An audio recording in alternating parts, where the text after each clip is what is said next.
సభకి నమస్కారం. ఈ పుస్తక ఆవిష్కరణలో నాతో భాగం పంచుకుంటున్నటువంటి పెద్దలు మీ అందరికి కూడా స్వాగతం.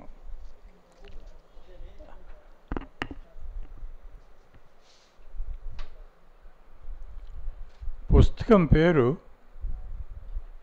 గురించి నాకు ఒక ఆలోచన వచ్చింది. నేను నా మెమోయిర్స్ 2 ఏళ్ల క్రితం రాయడం జరిగింది. దానికి ఏం టైటిల్ పెట్టాలని చెప్పేసి మీమాంస. ఫస్ట్ టైటిల్ నా మెదడులో మెలిచిన టైటిల్ ఏంటంటే ది పీపుల్ హూ మేడ్ మీ.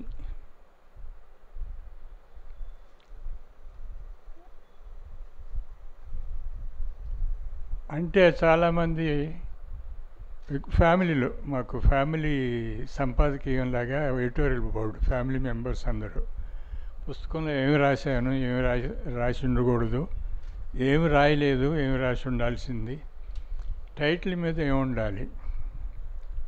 అయితే పీపుల్ హూ మేడ్ మీ అన్న తర్వాత అది మెయిన్ టైటిల్, సబ్ టైటిల్ ఏమి ఉండాలి.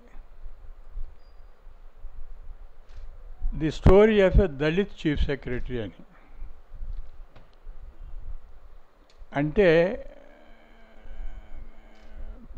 కొంచెం అభిమానం ఎక్కువ ఉన్నవాళ్ళు, నువ్వు దళితుడివే కాదు, in your own capacity you deserve to be recognised అనేది పట్టుదల. ప్రత్యేకంగా ఫ్యామిలీలో. తర్వాత కొంతమంది ఐఏఎస్ ఆఫీసర్స్ కూడా. మన పబ్లిషరు ఈ బుక్ పేరు మార్చపోతే నేను పబ్లిష్ చేయనన్నాడు. ఏమని మార్చమంటారంటే లక్ష్మయ్య గారు, ఆయన వాళ్ళ ఎడిటరు రామచంద్రమూర్తి గారు ఉన్నారు. వాళ్ళు నలుగురు ఒకటయ్యారు, నేను ఒకటయ్యాను. దీనికి ఏం పేరు పెట్టాలంటే నక్సలైట్ కలెక్టర్ అని పేరు పెడితే మేము పబ్లిష్ చేస్తాము, లేకపోతే చెయ్యము అన్నారు. లక్ష్మయ్య గారు అయితే నువ్వు రాసినా కూడా ఆ బుక్ రిలీజ్కి నేను రాను, నక్సలైట్ పేరు పెట్టకపోతే అని. సో ఓటింగ్లో ఎందుకు నేను పాల్గొన్నాను, నేను ఫ్యామిలీతో డిస్కస్ చేసి చెప్తానని నేను వాళ్ళకి చెప్పాను. నక్సలైట్ కలెక్టర్ అనేది ఒక ఆరోపణ. కలెక్టర్గా ఉండటం అనేది నా కెరీర్లో ఒక భాగం మాత్రమే. తర్వాత టూ మచ్ ఆఫ్ అడ్వర్టైజ్మెంట్ అవుతుంది, బాగుండదు అనేది. సో ఫైనల్గా ఎవరిని బాధ పెట్టకుండా ఈ టైటిల్ నాకు వదిలేయండి అని చెప్పేసి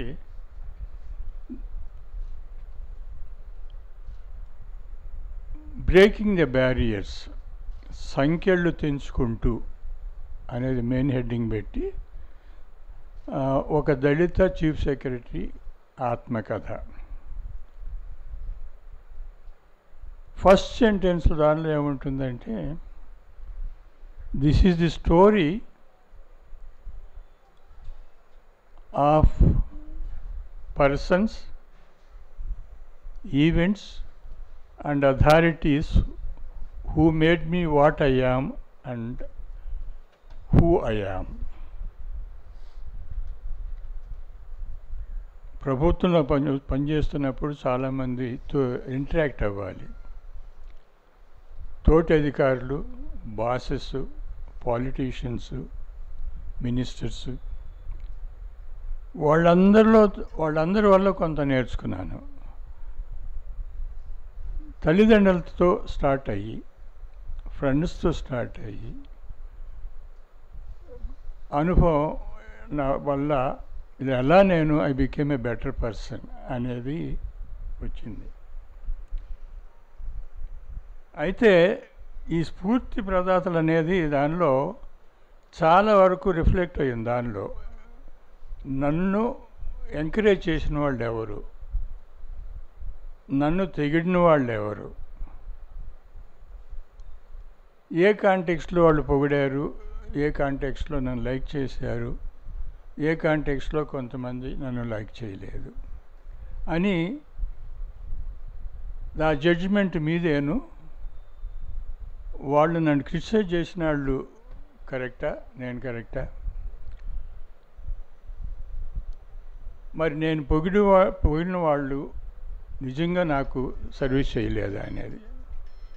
నక్సలైట్ కలెక్టర్గా ఉన్నప్పుడు కొంచెం ఎక్కువ మాట్లాడినందుకు నార్మల్గా నేను చాలా తక్కువ మాట్లాడతాను, ఇవాళ ఎక్కువ మాట్లాడక తప్పదు. ఎవరు నన్ను చేసిందన్నప్పుడు నా తల్లిదండ్రులు. దాని గురించి ఇంకా చెప్పాల్సిన పని లేదు.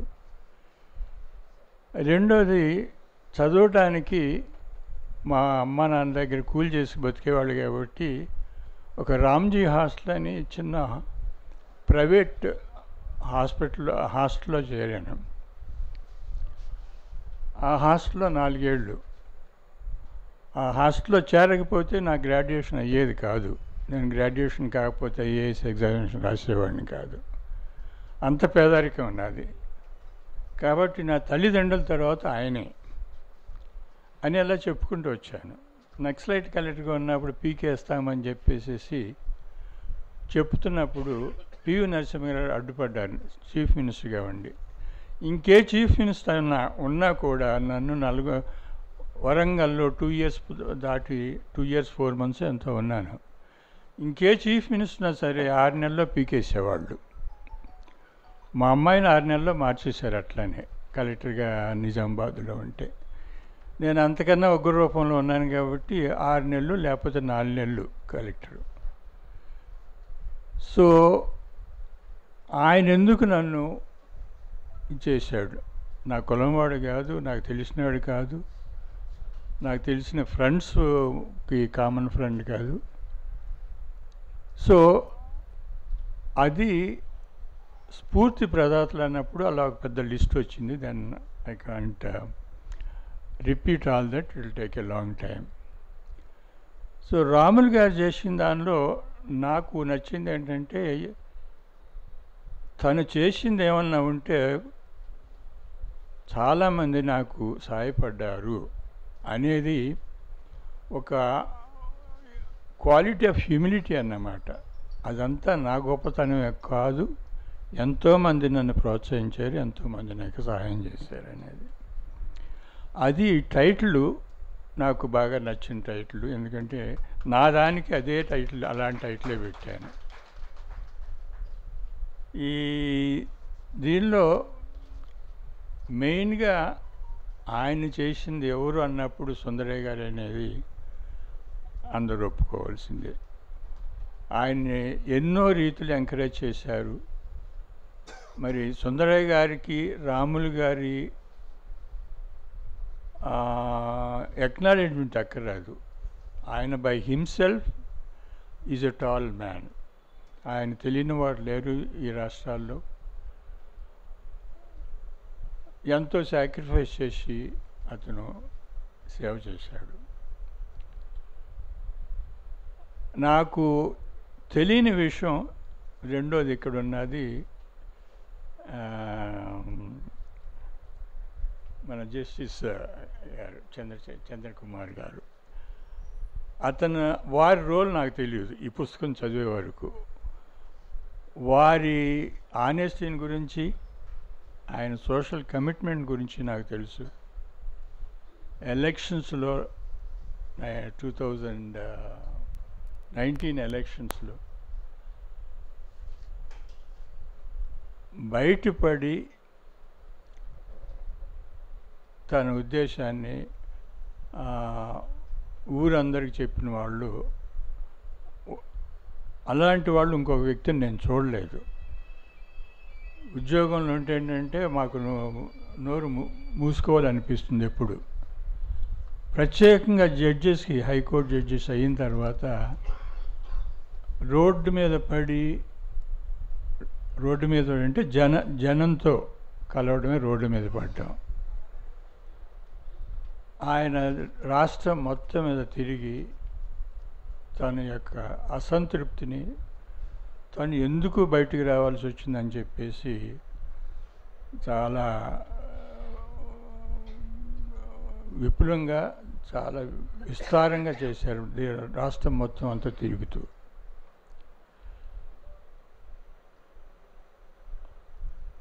ఈ రాములు గారి విషయంలో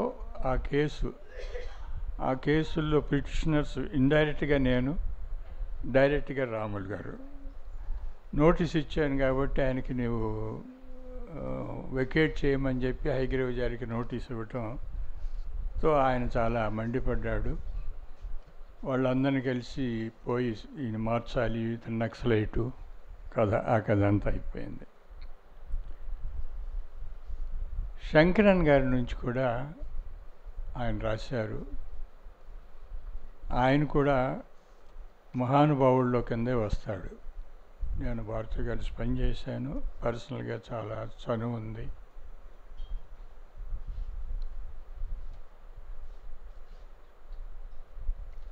ఓంకార్ గారు, నేను వరంగల్ కలెక్టర్గా ఉన్నప్పుడు, కష్టాల్లో ఉన్నప్పుడు నా దగ్గర రావడం, ఆ రోజు నాకున్న పవర్స్లో అతన్ని ఒక ఫాల్స్ కేసు నుంచి తీసేయడం జరిగింది. ఆ పవర్ ఆ రోజున కలెక్టర్కి ఉండేది, ఈ రోజున లేదు. ఒక ఫాల్స్ కేసులో, కాన్స్పిరసీ కేసులో ఇరికించారు. నాకు కమ్యూనిస్ట్ పార్టీతో ప్రయాణం ఎప్పుడు మొదలైంది అనేది ఒక మాట చెప్పాలి. అంబేద్కర్ గారిని గురించి ఆయన పేరు వినకముందు, ఆయన రాసిన పుస్తకాలు చదవకముందు, అలాగే మార్క్స్ గురించి వినకముందు, వారి పుస్తకాలు చదవకముందు, నా చిన్నతనంలో ఒక అడుగు మార్క్స్ వైపు, ఒక అడుగు అంబేద్కర్ వైపు నడిచింది. ఇది నాకు ఎప్పుడు తెలిసిందంటే, వారిని గురించి చదవటం జరిగిన తర్వాత, ప్రపంచంలో ఏం చేస్తున్నారు, అంబేద్కర్ని ఏం చేశారు, ఎవరు గౌరవించారు, ఎవరు గౌరవించలేదు, మార్క్స్ని ఎవరు ఫాలో అయ్యారు, ఎవరు ఫాలో కాలేదు అనేది కొన్ని సంవత్సరాల తర్వాత కూడా తెలియదు. ఎందుకు నాకు తెలియకుండా నా కాళ్ళు వాళ్ళిద్దరి వైపు నడిచిందంటే నా background. My Dalit background made me walk towards Ambedkar. నా పోవర్టీ, నా పర్సనల్గా నా జీవితంలో పోవర్టీ కాదు, నేను చూస్తున్నటువంటి ప్రజలందరిలో జరిగినటువంటి పోవర్టీ, దానికి కారణం ఎక్స్‌ప్లాయిటేషన్ అనే మాట అంత గొప్పగా చెప్పినటువంటి మార్క్స్ గారు వాళ్ళిద్దరే. సో వీళ్ళ దానిలో most of these people that he talked about, why most practically everybody అంబేద్కరైట్ కాకపోయినా కూడా ఓపెన్గా భావాల్లో వాళ్ళిద్దరూ ఐడియాస్తోనే జీవించారు. దాని కొరకే వాళ్ళు పోరాడారు.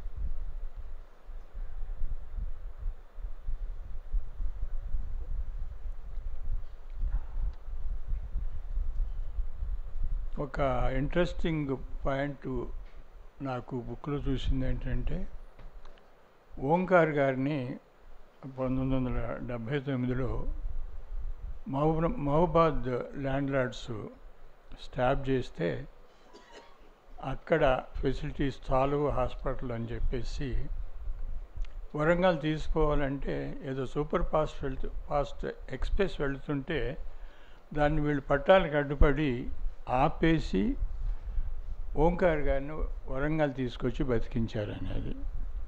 అది ఒక మరపురాని ఘటన అన్నమాట.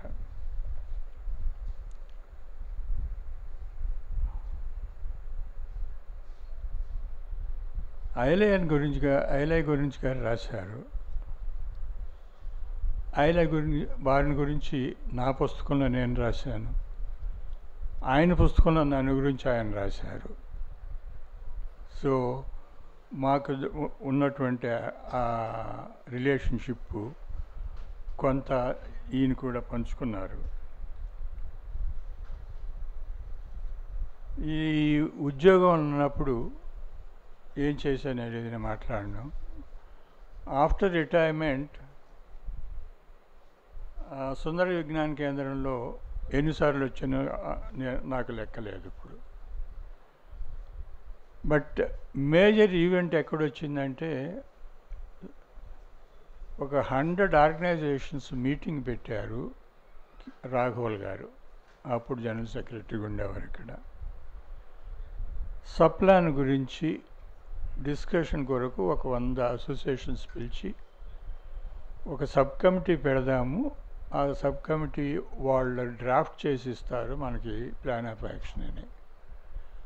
సో దానికి నన్ను చైర్మన్ చేయడంతో ఇక్కడ ఆ పెద్ద హాల్లో ఆ 100 మంది మీటింగ్లో అన్ని పొలిటికల్ పార్టీస్ ఉన్నాయి అందులో. సో దానివల్ల ఆ సప్లాను మన రాష్ట్రంలో వచ్చింది, మనల్ని చూసి మహారాష్ట్రలో వచ్చింది, కర్ణాటకలో వచ్చింది, దెన్ హర్యానాలో వచ్చింది, తమిళనాడులో వచ్చింది. సో ఈ సప్లాన్ యాక్ట్లో సిపిఎం పాత్ర, పర్టికులర్లీ రాఘవల్ గారి పాత్ర I can't forget.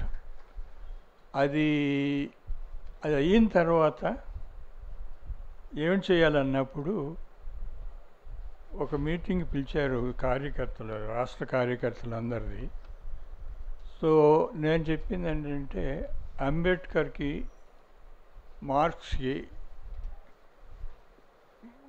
Relationship peoples understanding మీద ఒక ప్రాబ్లం ఉంది. అదేమిటంటే అంబేద్కర్ అయినవాడు కొంతమంది అయితే మార్క్స్ దూరం పెట్టాలని, వైస్ వెర్స, అలాగే మార్క్సిస్ట్ అయితే అంబేద్కర్ని దూరం పెట్టాలనేది కొంతవరకు ఉంటుంది. బట్ ఇండియాలో క్యాస్ట్ లేని క్లాస్ లేదు, క్లాస్ లేని క్యాస్ట్ లేదు. కాబట్టి వీళ్ళిద్దరినీ మనం సమన్వయించకపోతే, ఇద్దరిని మనం అర్థం చేసుకోకపోతే ఈ పేదవాడు అనేవాడికి తగిన న్యాయం జరగదు అనేది నేను గట్టిగా నమ్మినటువంటి బిలీఫ్ అది. సో నేను ఇప్పుడు రిటైర్ అయ్యి ఫ్రీ మ్యాన్ అయ్యాను కాబట్టి వీళ్ళిద్దరికీ మనం ఒక వారధి నిర్మించాలి. ఆ వారధికి ఫస్ట్ బ్రిక్ నేను వేస్తానని చెప్పేసి ఆ రోజు అనౌన్స్ చేశాను. దాని కంటిన్యూషన్లోనే లాల్ నీల్ ఎజెండా, ఇబ్రహీంపట్నంలో ఆ మార్చ్ విత్ ప్రకాష్ అంబేద్కర్, దానిలో మేము కూడా నడిచాము. దెన్ ఇక్కడ ధర్నాలు చేశాము. చివరికి నాకు ఒక స్పెషల్ క్వాలిఫికేషన్ ఏంటంటే చీఫ్ సెక్రటరీ పదవి చేసి పోలీసులతో అరెస్ట్ చేసుకున్న ఖ్యాతి నాకుంది.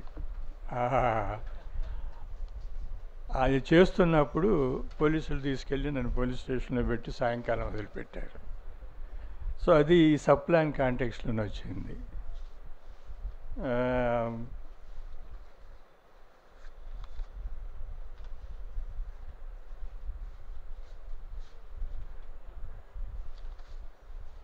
బిఎల్ఎఫ్ సడన్గా డిస్కంటిన్యూ అవడానికి చాలా బాధాకరమైనటువంటి విషయం. ఎంతో హోప్స్ ఉన్నాయి మాకు. దానివల్ల ఈ అంబేద్కర్ మార్క్స్ని జోడించి ఈ ప్రజలకు సేవ చేయాలనేది పెద్ద దెబ్బ తగిలింది బిఎల్ఎఫ్ పోవడం. దానికి కారణాలు నేను చెప్పదలుచుకోదు, మర్యాదగా ఉండదు. But I hope that one day I will see that Ambedkar and Marx are seen as twins of the poor man's salvation. Thank you. I will stop here.